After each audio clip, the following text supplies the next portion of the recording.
예언제이보. 이적설을 접하다 보면 헷갈릴 때가 많다. 단순한 낭설인지 실체하는 것인지 경계선이 모호하다. 조금 때늦은 듯한 손흥민의 리버풀 이적설이 여기저기 다시 소리를 내고 있다. 이에 대해 한번 살펴보자. 손흥민과 리버풀의 이적설은 사실 그 연원이 대단히 깊다. 영국에서 뿐만 아니라 함부르크 시절 손흥민의 부친을 리버풀에 초청, 손흥민을 원하는 이유와 손흥민에게 해줄 수 있는 것들을 프리젠테이션하며 의욕을 보였다. 당시 리버풀이 이야기한 리버풀이 손흥민을 원하는 이유는 세 가지였는데, 첫째는 스스로 골을 낚는 능력, 둘째는 양발잡이, 셋째는 테크닉이었다. 이정료도 당시 레버쿠젠과 이야기되던 1000만 유로보다 높은 금액을 제시했다. 그러나 손흥민은 새로운 리그 적응에 대한 불안감과 선발 출전의 불확실성 때문에 이 제안을 거절했다. 리버풀이 현재의 마네 자리에 훨씬 전에 마네보다 손흥민을 먼저 영입하려 했다는 뜻이다.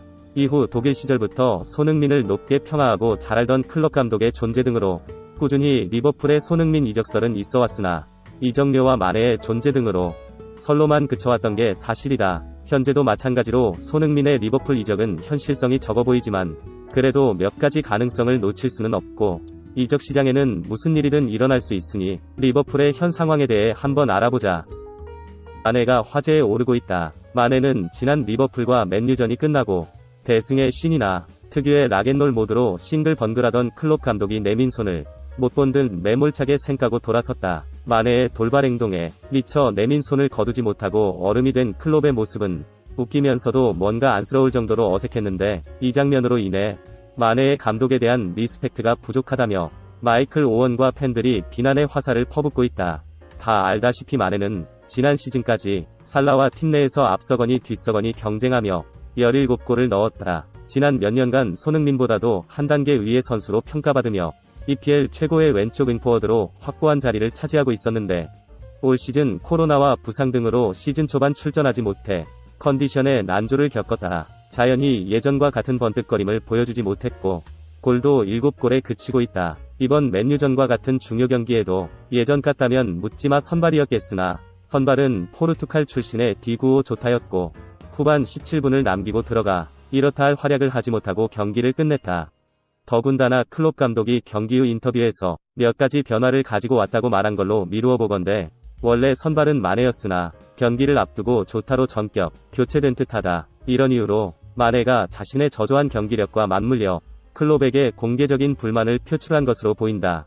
사실 경기 후 안젤로티 감독이 내민 손에 장갑까지 벗고 악수를 하던 예의 있는 손흥민과 굳이 비교를 하지 않더라도 자신의 팀 캡틴에게 저런 식으로 불만을 표출하며 카메라 앞에서 무안을 준다는 건 유럽에서도 매우 이례적이다. 사실 이번 시즌 이후 리버풀은 큰 변화가 예상되고 있다.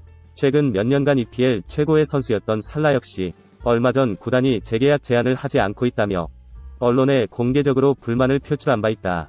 유럽 프로축구 시장에서는 통상 계약이 2년 남아있는 선수에게 계약 기간 이후에도 같이 일할 생각이 있다면 구단은 계약 연장 제안을 하는 게 일반적이다.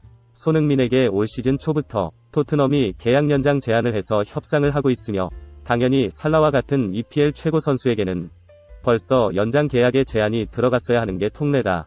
하지만 아직까지 계약 제안을 하지 않아 살라의 입에서 공개적으로 불만이 나올 정도로 구단이 방치하고 있다는 건 리버풀이 살라와 계약 연장의 의사가 없다고 봐도 큰 무리가 없을 것이다. 아울러 마네 역시 지난 시즌 초 이적을 심각하게 고민한 바가 있으며 현재와 같이 클롭과의 관계가 최악으로 가고 있다면 아마도 마네 역시 올여름이 지나고도 리버풀 유니폼을 입고 있을 확률은 매우 적다고 봐야 될 것이다. 정리하자면 최근 몇 년간 프리미어리그 최고의 삼각편대로 불리던 마누라 라인의 고공비행을 팬들이 볼 수 있는 건 향후 단 3경기밖에 없을 듯하다. 마네의 대체자 이야기 역시 많이 나오고 있는데, 우선 조타가 잘해주고 있으며 또 바셀에 덴벨레를 영입한다는 설 역시 있다. 여기다 하나 더, 손흥민도 좋은 카드일 것임이 분명하다. 마네의 존재로 손흥민이 리버풀에 들어갈 자리가 없을 것이라는 게 정설이었으나 대대적인 팀 개편으로 마네가 떠난다면 현재 왼쪽 윙어로 손흥민만한 스탯을 보여주고 있으며 최절정기에 올라와 있는 선수는 없다. 아울러 클롭 감독은 양봉업자 시절부터 손흥민에게 많이 당해왔고 손흥민 군대 문제를 농담으로 꺼낼 만큼 손흥민에 대해 매우 잘 아는 감독이다. 또 손흥민의 새 에이전시 CAA는 그 기반을 미국에 두고 있는 세계 최대의 스타 마케팅 에이전시 중 하나이며 리버풀 구단주 역시 미국인 헨리로 보스턴의 미디어 그룹을 소유하고 있어 서로 밀접한 라인을 형성하고 있을 것으로 보인다. 최근 성장의 한계와 코로나까지 덮쳐 레알의 페레스 회장이 토로한 대로 유럽 축구 시장은 이미 포화를 넘어 좌초의 직연까지 이르고 있다.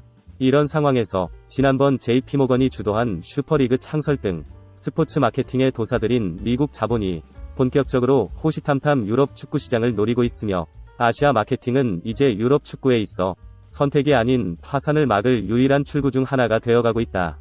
의와 같은 여러 주변 상황의 퍼즐을 맞춰본다면 실용적인 미국 자본에 의해 움직이고 있는 리버풀 역시 예전과 달리 아시아 마케팅이 적극적인 행보를 보일 수밖에 없다. 점점 미나미노는 실패했으나 현존 최고의 아시아 마케팅 상품이며 피치 위에서도 매우 유용한 손흥민은 리버풀 입장에서도 마다할 이유가 없는 선수일 것이다. 이런 이유들로 인해 팀 개편과 함께 손흥민의 영입 역시 리버풀이 우선적으로 고려할 카드가 될 수 있을 것으로 보인다.